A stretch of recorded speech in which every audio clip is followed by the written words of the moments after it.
Hello students, MST सीटी 2025 rapid revision series में आप सबका स्वागत है। और इस वीडियो में हम 12th स्टैंडर्ड का second chapter mechanical properties of fluids को कवर करेंगे।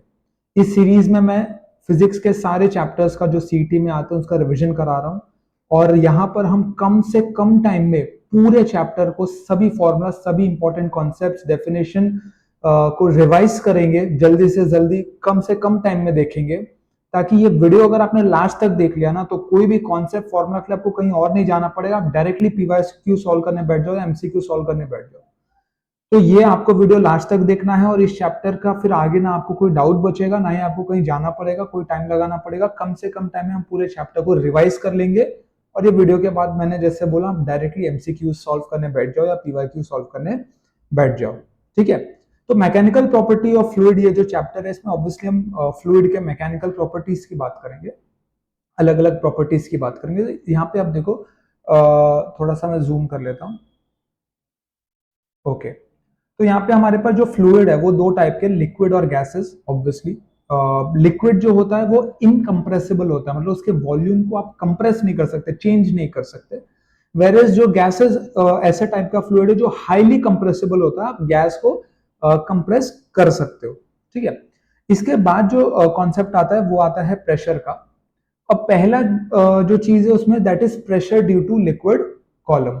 ठीक है, तो एक लिक्विड का जो कॉलम होगा, आपने किसी टेस्ट ट्यूब में ले लिया, या इनफैक्ट आप सी ओशन में भी चले जाओ तो वहां पे बहुत पानी होता है, उसके अंदर आप जाओगे तो एक प्रेशर ऑब्वियसली आपको महसूस होगा।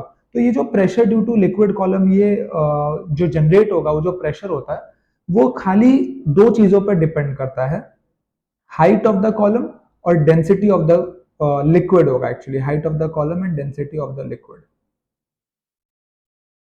ठीक है, इसको एच रो जी भी बोलते हैं, एच रो जी।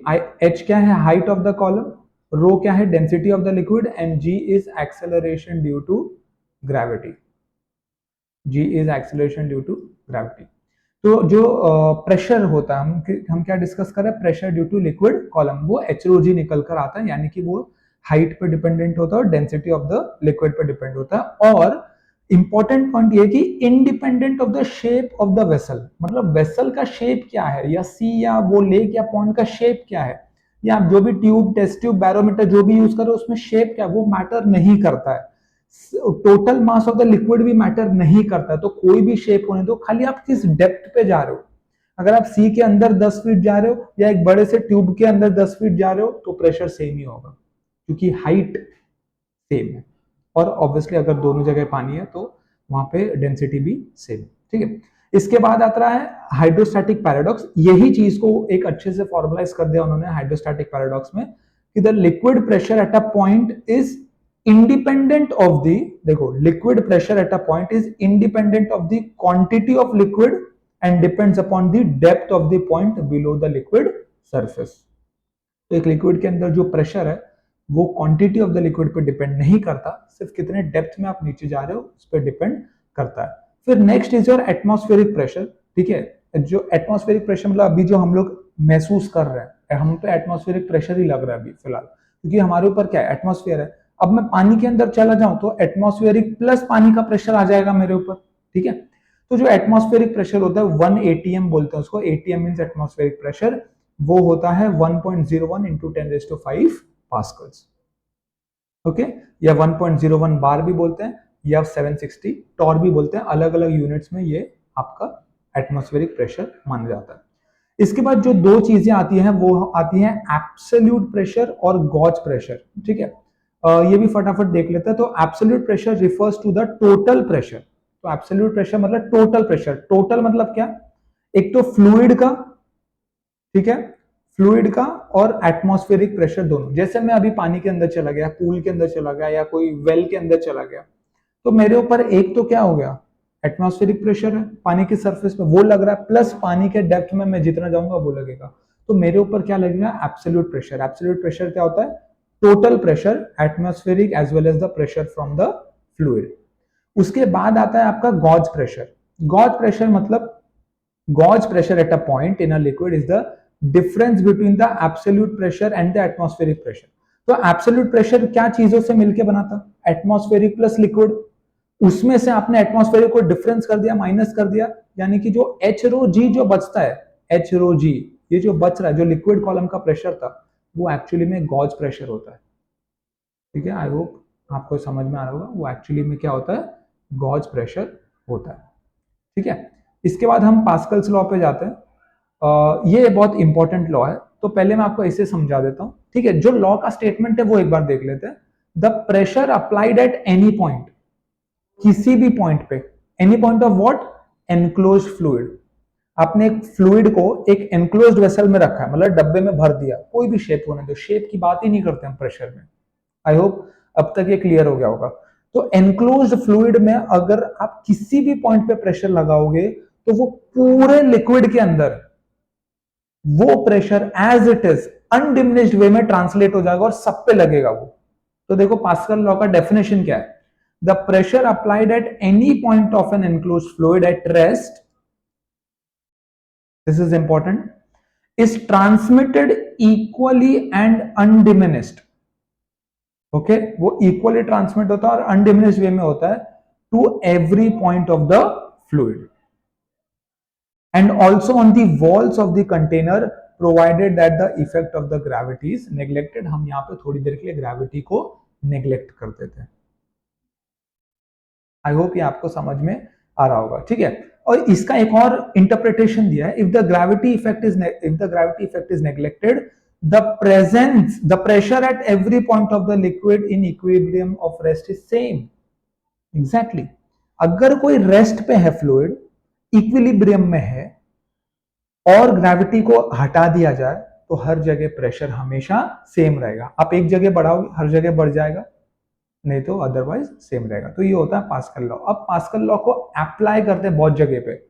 पहला एप्लीकेशन उसका हाइड्रोलिक लिफ्ट, मतलब कम प्रेशर में हैवी लोड को उठा लेते हैं हम लोग। ठीक है, तो यहाँ पे आप देखो, यहाँ पे एक ये पूरा लिक्विड कॉलम है। ठीक है, ये पूरा लिक्विड कॉलम आपको जो भी दिख रहा है, this is all liquid column. अब ये लिक्विड कॉलम में देखो दो सर्फेसेस है, एक का सरफेस एरिया A1 है, दूसरा का सरफेस एरिया A2 है। क्लियरली दिख रहा है कि A2 is greater than A1। मैं A1 पे जैसे नीचे फोर्स पुश करूंगा, ऊपर F2 फोर्स ऊपर आएगा, क्योंकि पास्कल लॉ बराबर। मैं इधर से प्रेशर लगाऊंगा, प्रेशर पूरा फैलेगा और प्रेशर A2 को ऊपर उठाएगा। अब आप देखो P1 और P2 का हाइट लेवल सेम है, तो मैंने दोनों को बराबर कर दिया, क्योंकि प्रेशर सिर्फ और सिर्फ डेप्थ पे फर्क पड़ता है। तो दोनों का डेप्थ सेम था, तो वो दोनों प्रेशर इक्वल हो गए। और प्रेशर का फॉर्मूला क्या होता है, फोर्स अपॉन एरिया। तो P1 हो गया, या P बोल लो F1 बाय A1 हो गया, और P2 जो है F2 बाय A2 हो गया, या P बोल लो F2 बाय A2 हो गया। तो F2 क्या हो गया, PA2, और यहां से P को लिख दिया मैंने F1 बाय A1। तो बेसिकली क्या मुझे आया formula, F2 is equal to F1 into A2 by A1। अब मुझे पता है कि A2 A1 से बड़ा, तो ये रेशियो ग्रेटर देन 1 होगा। अब ये रेशियो ग्रेटर देन 1 होगा, मतलब F2 ग्रेटर देन F1 होगा, यानी कि कम प्रेशर लगाया, ज्यादा हैवी लोड मैंने यहाँ पे उठा लिया। ये है application of pascal law in the hydraulic lift. उसके बाद हाइड्रोलिक प्रेस भी होता है, हाइड्रोलिक ब्रेक भी होता है। ये आप याद करके रख लो, क्योंकि कभी कभी पूछ लेता है कि बताओ हाइड्रोलिक ब्रेक कौन से प्रिंसिपल का एप्लीकेशन है, तो आपको चुपचाप पास्कल लॉ वहां पे लिख देना है। उसके बाद आता है प्रेशर का मेजरमेंट। प्रेशर के मेजरमेंट के लिए दो तरीके, एक तो अपने पास मर्क्यूरी का बैरोमीटर है और एक मोनोमीटर है। बैरोमीटर का जो डिस्कवरी था वो टॉर्सली ने किया था, ये वर्ड इंपॉर्टेंट है, याद कर लो। ठीक है, उसका इन्वेंशन किया था टॉर्सली ने। अभी टॉर्सली ने क्या किया, वो एक उन्होंने टेस्ट ट्यूब लिया, उसको सक करके वैक्यूम बना के पानी में डाल दिया, तो ऑब्वियसली पानी राइज करेगा। ऊपर जो वैक्यूम बचता है उसको टॉर्सलीज वैक्यूम भी बोलते हैं। आप टेक्स्ट बुक में अगर देखो, जरूरत नहीं है, याद कर लो। बैरोमीटर टॉर्सली ने इन्वेंट किया था, और वो बैरोमीटर के अंदर टॉर्सली वैक्यूम करके बन जाता है। ठीक है, और जो प्रेशर है वो मर्क्यूरी कितना ग्लास में चढ़ता है उसके हाइट से वो डिफाइन हो जाता है, सिंपल बात। उसके बाद मोनोमीटर में आओगे, मोनोमीटर पास्कल लॉ को यूज करता है। ये पूछा जा सकता है, manometer is application of what, pascal law, और वो गॉज प्रेशर देता है, एब्सोल्यूट प्रेशर नहीं देता। Is it clear?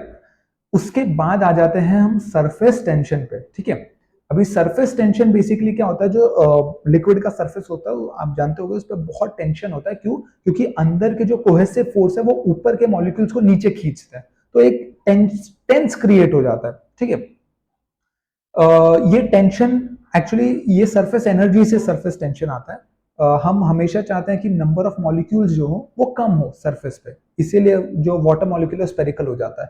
क्यों? क्योंकि हमको सरफेस एनर्जी घटाना होता है। सरफेस एनर्जी कैसे आता है? ये जो खिंचाव पैदा होता है उससे। तो बेसिकली जो सरफेस टेंशन होता है वो फोर्स पर यूनिट लेंथ होता है, उसका जो यूनिट है वो न्यूटन पर मीटर है। ठीक है, तो अभी मॉलिक्यूलर थियरी आप देख लो, molecular theory of surface tension. इसमें दो तीन इंपॉर्टेंट चीजें, जैसे स्पीयर ऑफ इन्फ्लुएंस। तो ये मॉलिक्यूल है, ठीक है, ये मॉलिक्यूल सेंटर में लिया, उसके इमेजिनरी मैंने एक स्पीयर बना दिया, उसको मैं बोलता हूं स्पीयर ऑफ इन्फ्लुएंस। ये क्यों बना रहा हूं? क्योंकि हर मॉलिक्यूल दूसरे मॉलिक्यूल को अट्रैक्ट करता है, आइदर थ्रू कोहेसिव फोर्स और through adhesive force. Same element होगा तो कोहेसिव फोर्स अट्रैक्ट करेगा, दूसरा सब्सटेंस का मटेरियल होगा तो अडहेसिव फोर्स अट्रैक्ट करेगा। पर अगर बहुत दूर कोई मॉलिक्यूल रखा है तो वो अट्रैक्ट नहीं कर पाएगा। तो हमें कैसे पता चलेगा कि ये मॉलिक्यूल इस मॉलिक्यूल को अट्रैक्ट करेगा या नहीं? By defining the sphere of influence. इस स्पीयर ऑफ इन्फ्लुएंस के अंदर जो जो मॉलिक्यूल्स होंगे उन मॉलिक्यूल्स के ऊपर ये सेंटर वाला मॉलिक्यूल इन्फ्लुएंस करेगा, इसीलिए ये मॉलिक्यूल का स्पीयर ऑफ इन्फ्लुएंस बोला जाता है। और जो रेडियस है स्पीयर का उसको रेडियस ऑफ मॉलिक्यूलर अट्रैक्शन भी बोलते हैं, कि इसी रेडियस तक वो मॉलिक्यूल अट्रैक्ट कर पाएगा, इसके इस रेडियस के बाहर किसी ऑब्जेक्ट को वो अट्रैक्ट नहीं कर पाएगा। उसके बाद आता है आपका सरफेस फिल्म। सरफेस फिल्म कुछ नहीं होता, जो आपका वाटर का जो टॉप लेयर होता है उसको हम सरफेस फिल्म बोलते हैं। उसका जो ऐसा समझो विड्थ होता है, डेप्थ होता है, वो आर के बराबर होता है, जो हमने देखा रेंज ऑफ मॉलिक्यूलर अट्रैक्शन के बराबर होता है। फिर आता है सरफेस एनर्जी। सरफेस एनर्जी में फटाक से आपको बता दूं, जैसे आपने एक स्लाइडिंग आपने एक सेटअप लिया, लेट से ऐसा, और ये पूरा सोप का पानी है और यहाँ पे एक वायर है, ठीक है। तो जैसे ही आप इसको थोड़ा सा एनर्जी देके खींचेंगे, मतलब खींचेंगे मतलब एनर्जी दे रहे, तो ये आगे आ जाएगा, बराबर। यानी कि अब ये पूरा सरफेस हो गया। जब ये सरफेस हो गया, ठीक है, आपने जो वर्क डन किया, आपने जो एनर्जी दिया उसको खींचने में, वो कहां गया? वो स्टोर हो गया सरफेस एनर्जी के फॉर्म में, जो कि होता है T delta A. Delta A मतलब कितना एरिया आपने ये चेंज किया यहाँ पे। टी मतलब सरफेस टेंशन, याद कर लो, E is equal to T delta A. इसको हम बोलते हैं work per unit done by the force that creates the new surface, ठीक है।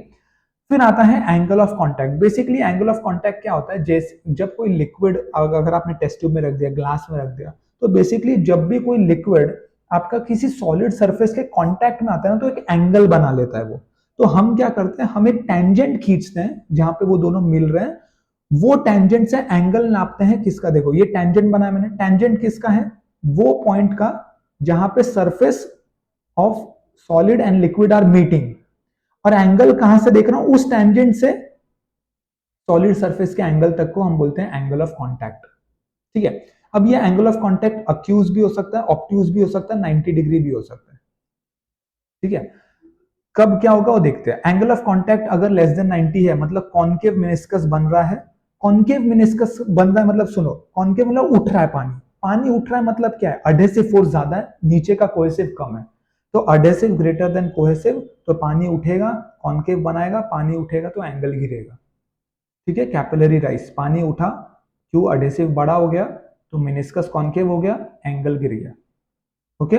और लिक्विड जो है वो पार्शियली वेट्स द सरफेस, मतलब वेट करेगा पार्शियली, बहुत ज्यादा नहीं, बहुत कम भी नहीं, ठीक है। इसके बाद हम आते हैं जब obtuse concave meniscus, obtuse angle बनता है, कॉन्वेक्स मेनिस्कस बनता है, तब क्या होता है? कोहेसिव, क्योंकि अब देखो पानी नीचे जाने की कोशिश कर रहा है, लिक्विड जहां पे भी वो सरफेस से टच कर रहा है सॉलिड के, तो यानी कि कोहेसिव आपका ज्यादा है, अडहेसिव आपका कम है, कैपिलरी फॉल होगा और does not wets the surface. Obviously वो दूर भाग रहा है सरफेस से, तो सरफेस को वेट करने वाला नहीं है। जहां पे 90 डिग्री क्या होता है, वहां पे अडहेसिव और कोहेसिव बराबर हो जाते हैं, तो वो प्लेन एक समांतर रहता है और हॉरिजॉन्टल 90 डिग्री होता है, और कैपिलरी राइज भी नहीं होता, फॉल भी नहीं होता, और वो सरफेस को वेट करता है, ठीक है। इसके बाद जो अगला टॉपिक आता है आपका, वो होता है formation of bubbles and drops. तो ये देख लेते हैं हम लोग थोड़ा, ओके। अब यहाँ पे देखो, ये आपको दिखाया है, एक्चुअली T3 ऐसा होगा, ठीक है, ये होगा एंगल ऑफ कांटेक्ट, ओके।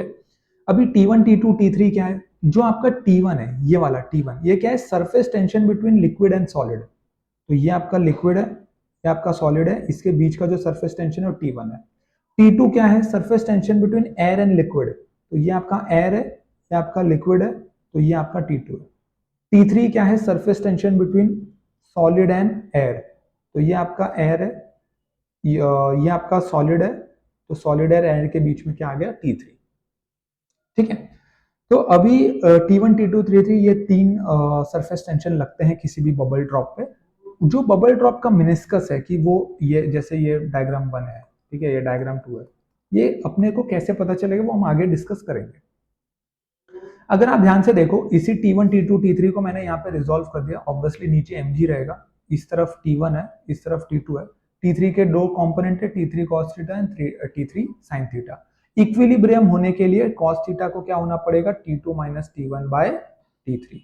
और इसी फॉर्मूले से हम शेप ऑफ द बबल को भी डिफाइन करेंगे। ठीक है, अगर इसमें देखो, अगर T2 बड़ा हो गया T1 से तो cos थीटा पॉजिटिव हो जाएगा, और cos थीटा पॉजिटिव हो गया तो क्या हो गया? थीटा लेस देन 90 हो गया, यानी कि अक्यूट हो गया। ये कब होता है? जब केरोसिन और क्लीन ग्लास आप रख दो। 90 मतलब ये वाला बबल, ये डायग्राम 1। केरोसिन को अगर आप क्लीन ग्लास पे रखोगे तो ऐसा वाला बबल बनेगा। ओके, उसके बाद क्या होता है? अगर T2 छोटा हो गया तो cos थीटा नेगेटिव हो जाएगा, मतलब क्या हो जाएगा? ऑब्ट्यूज एंगल बन जाएगा, यानी कि डायग्राम सेकेंड ऐसा। ओके, ये देखो यहाँ पे ऑब्ट्यूज एंगल है ना, ये ऑब्ट्यूज एंगल है। ठीक है, ये कब होता है? जब आप मर्क्यूरी को रखोगे क्लीन ग्लास में। ठीक है, फिर अगर T1 T2 के बराबर हो गया, मान लो T1 T2 के बराबर हो गया, cos थीटा 0 हो जाएगा, थीटा 90 हो जाएगा। ये किस केस में होता है? Pure water silver. ये एक एक एग्जांपल याद करना चाहिए आपको। ठीक है, अगर T2 माइनस T1 T3 के बराबर हो गया तो cos थीटा क्या हो जाएगा? 1 हो जाएगा, थीटा 0 हो जाएगा। ये तब होता है प्योर वाटर और क्लीन ग्लास में, मतलब कोई भी एंगल ऑफ कॉन्टैक्ट नहीं बनता है। ठीक है, इसके बाद आ जाते हैं हम एक्सेस प्रेशर पे। मान लो ये एक लिक्विड का सरफेस है, ऊपर पॉइंट ए और पॉइंट बी है, लिक्विड के सरफेस के जस्ट ऊपर ए है और जस्ट नीचे बी है, तो कोई बहुत ज्यादा फर्क नहीं है, इसलिए मैं यहाँ पे पीए बराबर पीबी लिख रहा हूँ।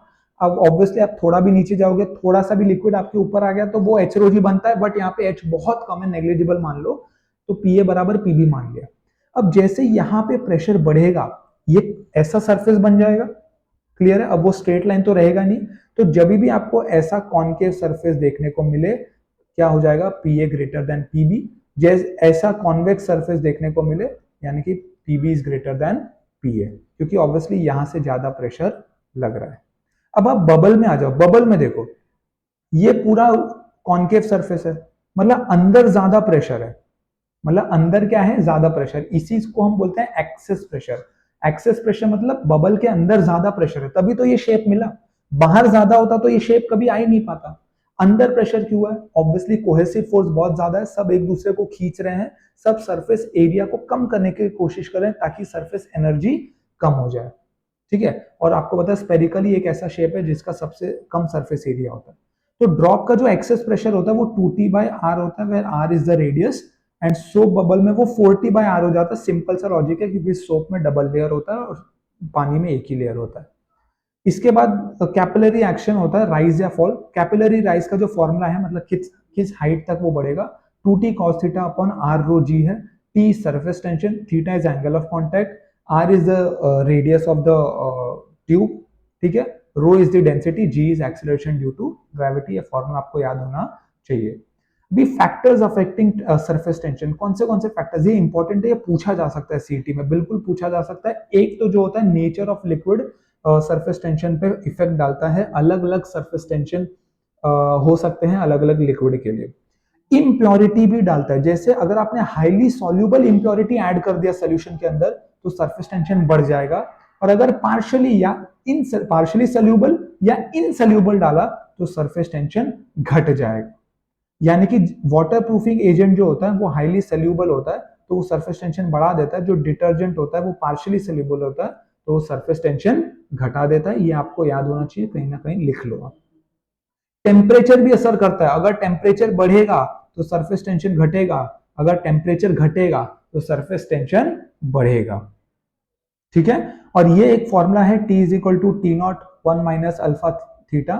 ये वो बेसिकली फॉर्मूला है जो टेम्परेचर और सरफेस टेंशन के बीच का रिलेशन देता है, जहां पे T क्या है? Surface tension at theta degree Celsius, and T not is surface tension and 0 degree Celsius. Alpha एक कांस्टेंट टर्म होता है जिसको हम temperature coefficient of the surface tension भी बोलते हैं, ठीक है। इलेक्ट्रिफिकेशन डिक्रीजेस सरफेस टेंशन, ये पॉइंट भी मार्क कर लो, अगर आप इलेक्ट्रिसिटी पास करोगे तो सरफेस टेंशन कम हो जाएगा। यहां तक जो बात थी वो स्टैटिक फ्लूइड की थी, ठीक है, फ्लूइड मूव नहीं कर रहा था। अब हम फ्लूइड डायनामिक्स में आ जाते हैं, ठीक है। फ्लूइड डायनामिक्स मतलब अब फ्लूइड मूव कर रहा है, ठीक है। मूव कर रहा है तो दो टाइप का मूवमेंट हो सकता है, एक तो स्ट्रीमलाइन फ्लो हो सकता है कि भाई बहुत कायदे से जा रहा है, अच्छे से जा रहा है, आराम से जा रहा है, कांस्टेंट वेलोसिटी के साथ बहुत प्यार से जा रहा है। एक तो टर्बुलेंट फ्लो हो सकता है कि भाई कैसे जा रहा है, कुछ अनप्रिडिक्टेबल हो गया है, यहाँ वहां भाग रहा है, अलग अलग वेलोसिटी में भाग रहा है। पता कैसे चलता है सर कि ये स्ट्रीमलाइन फ्लो है या ये टर्बुलेंट फ्लो है? बहुत सिंपल सी बात है, एक रियल नंबर होता है, एक सॉरी प्योर नंबर होता है रेनॉल्ड्स नंबर, एक प्योर नंबर होता है, इसका प्योर नंबर मतलब इसका कोई यूनिट आपके पास नहीं है। इसमें होता है, इसको कैलकुलेट कैसे करते हैं, वीसी रो डी अपॉन ईटा। वीसी मतलब क्या है, क्रिटिकल वेलोसिटी। वीसी मतलब क्या है, क्रिटिकल वेलोसिटी। क्रिटिकल वेलोसिटी, रो मींस ऑब्वियसली आपका डेंसिटी हो गया, डी मतलब डायामीटर हो गया, ओके, जो भी ट्यूब से पानी बह रहा है, और ईटा मतलब क्या है, coefficient of viscosity, coefficient of viscosity. तो ये फॉर्मूला यूज करके आप रेनॉल्ड्स नंबर निकालते हो। अगर किसी भी वाटर फ्लो के लिए रेनॉल्ड्स नंबर 0 से 1000 के रेंज के बीच में है तो उसको हम स्ट्रीमलाइन फ्लो मानेंगे, और अगर किसी भी फ्लो के लिए रेनॉल्ड्स नंबर ग्रेटर देन 2000 है तो उसको टर्बुलेंट फ्लो मानेंगे, और अगर वो 1000 और 2000 के बीच में है तो हम ऐसा बोलेंगे कि ये स्ट्रीमलाइन अभी टर्बुलेंट फ्लो में कन्वर्ट हो रहा है, तो ये पानी ना अभी स्ट्रीमलाइंड है ना ही ये टर्बुलेंट है। अच्छा सर, क्रिटिकल वेलोसिटी क्या होता है? ये वो वेलोसिटी है कि उसके कम तक, उसके पहले तक स्ट्रीमलाइन फ्लो था, जैसे ही पानी का वेलोसिटी क्रिटिकल वेलोसिटी को पार कर जाएगा वो टर्बुलेंट फ्लो हो जाएगा। यहां पे मैंने लिखा है, जैसे ही पानी का वेलोसिटी क्रिटिकल वेलोसिटी से कम होगा वो स्ट्रीमलाइन फ्लो होगा, जैसे ही पानी का वेलोसिटी क्रिटिकल वेलोसिटी से ज्यादा होगा वो एक टर्बुलेंट फ्लो बन जाएगा, ठीक है। विस्कोसिटी बेसिकली क्या होता है कि लिक्विड के सरफेस के बीच में अगर टेंशन है यानी कि फ्रिक्शन है, वो एक दूसरे को आगे नहीं बढ़ने दे रहे हैं, तो वो लिक्विड विस्कस होता है। जैसे हनी, वो तेजी से फ्लो नहीं करता, पानी बहुत विस्कोसिटी ऑलमोस्ट नहीं है, तेजी से भागता है, ठीक है। स्टोक्स लॉ क्या कहता है, ये है विस्कस फोर्स। स्टोक्स लॉ कहता है आपका जो विस्कस फोर्स है, कोई भी स्पेरिकल शेप का ऑब्जेक्ट ले लो, अगर वो किसी विस्कस मीडियम में जा रहा है तो जो फोर्स लगता है वो तीन चीजों पर डिपेंड करता है, कोएफिशिएंट ऑफ विस्कोसिटी, शेप यानी कि radius of the sphere, and velocity of the sphere. 6 pi eta r v, ये स्टोक्स लॉ ने आपको विस्कस फोर्स का फॉर्मूला दिया था। फिर आता है आपका टर्मिनल वेलोसिटी। टर्मिनल वेलोसिटी मतलब जब कोई भी स्पेरिकल ऑब्जेक्ट या कोई भी स्पेरिकल ऑब्जेक्ट या बॉडी किसी विस्कस फ्लूइड में फॉल कर रहा है या मूव कर रहा है तो कौन से मैक्सिमम वेलोसिटी तक वो जा सकता है, वो होता है टर्मिनल वेलोसिटी। उससे ज्यादा वो नहीं स्पीड ले सकता, ठीक है। वो उसका फॉर्मूला है 2/9, ठीक है, r square rho minus sigma g upon eta. यहाँ पे रो क्या है, density of the spherical object, and sigma क्या है, डेंसिटी ऑफ द फ्लूइड। तो 2/9 r square change in the difference in the density of the object and fluid multiplied by g upon coefficient of friction. This is your terminal velocity. फिर आता है equation of continuity. मान लो आपका एक pipe है, उसमें से पानी जा रहा है, ये ऐसा समझो, ये रहना है, ठीक है। पाइप का एक एंड इतना सा है और दूसरा एंड इतना है। इसका मान लो A1 एरिया है, इसका मान लो A2 एरिया। पानी घुसने की वेलोसिटी V1 थी, पानी बाहर आने की वेलोसिटी V2 थी। तो एक्चुअली में A डॉट V मतलब A और V का जो मल्टीप्लीकेशन होगा वो कांस्टेंट होगा। तो A1 V1 equal to A2 V2 is equation of continuity, या बोल लो A into V is equal to constant, ठीक है। उसके बाद बर्नौलिस थियरम आया। बर्नौलिस थियरम बेसिकली क्या करता है, उसने बोला कि जो एनर्जी है, जो जब फ्लूइड मूव कर रहा है तो जिस एनर्जी के साथ मूव कर रहा है ना वो कांस्टेंट होता है, एनर्जी नहीं बदल जाती। बर्नौलिस का थियरम था।